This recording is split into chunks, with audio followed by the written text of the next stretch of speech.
happy Tuesday. Holy moly, I already forgot what day it was.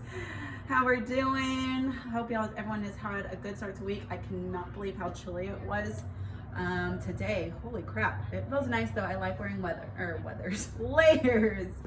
All right, so we're gonna get started. I'm gonna get you guys warmed up and then talk about what we got cooking for this Tuesday. So what we got, 2 rounds.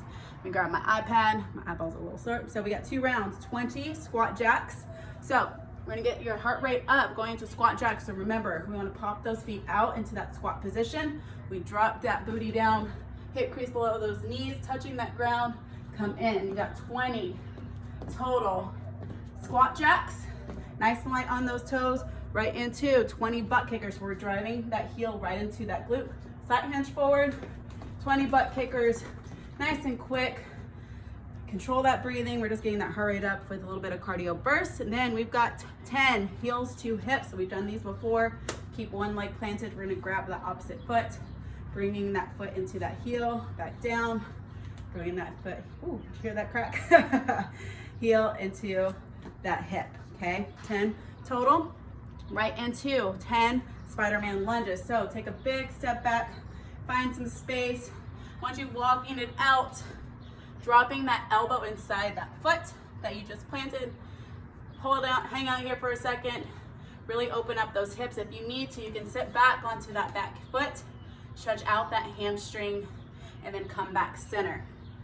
Bring that foot back. Once you're walking it back, stand up, walk it forward into that spider lunge, just so we can get those shoulders warm as well, okay?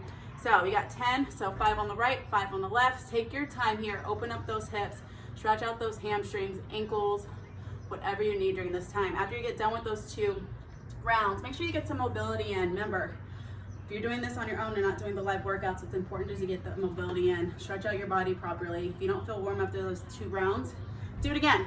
Or go for a jog, maybe around your block. Whatever you guys need to get yourself warmed up if this is, if you need just a little bit more, okay? Then we've got 10 rounds, so you're gonna need a weight for this today. We're gonna be working those glutes, that front rack position, that goblet squat. So we got 10 goblet squats, either with that dumbbell or if you got that kettlebell, either or fill a backpack. I've been using a backpack as well, just for demonstration. So if you don't have any weights, that's perfectly okay. Fill a backpack with some detergent. It's gonna be your heaviest to add weight in there. So remember, feet are just outside those hips, toes are slightly pointed out.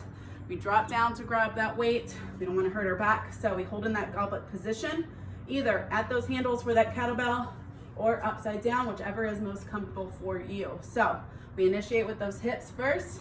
Hips down and back, push those knees out, hip crease below those knees. Keep that chest nice and proud. Core is engaged, roll those shoulders back, and we sit on all the way up.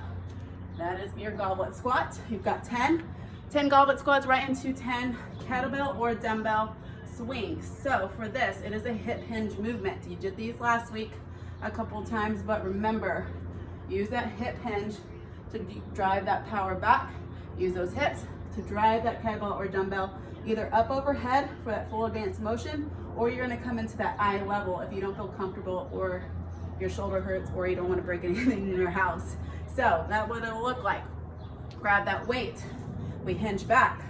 Use those hips to drive that kettlebell straight up overhead or at eye level. I didn't know where I was in regards to my fan, so I was like, oh crap.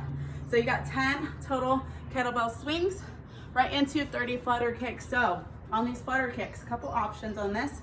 So you're gonna lay down on your back, that is number 1.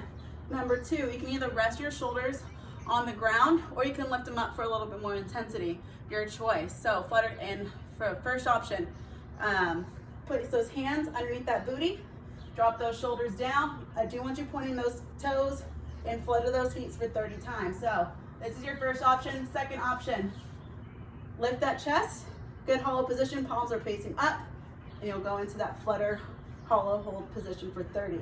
That's just for a little bit more intensity. Other options perfectly good too. So those 3 movements for 10 rounds. Take your time in the very beginning. Don't try to rush through it just because it's 3 movements. At the end, that last 3 rounds, that's where you start to pick up that tempo. Whenever you already had some practice with those movements. So 10 rounds, and then last but not least, we have a cardio burst with Tabata high knees, just driving those knees up here. Nice and quick, 20 seconds on, 10 seconds rest for 8 rounds. That's 4 minutes of cardio work, okay? Woo, y'all, don't forget, 7-minute burpee challenge. We wanna see it, get some video. We wanna see that video as well. Keep you honest. Okay guys, we will see you at 9 a.m. with me tomorrow. Don't forget noon with Sarah as well. And then 5:30 with Kristen. We love you so much. We miss you guys so much. This is gonna come to an end very soon. I feel it. It really is. Hang in there. Have a wonderful day. We'll see you guys soon.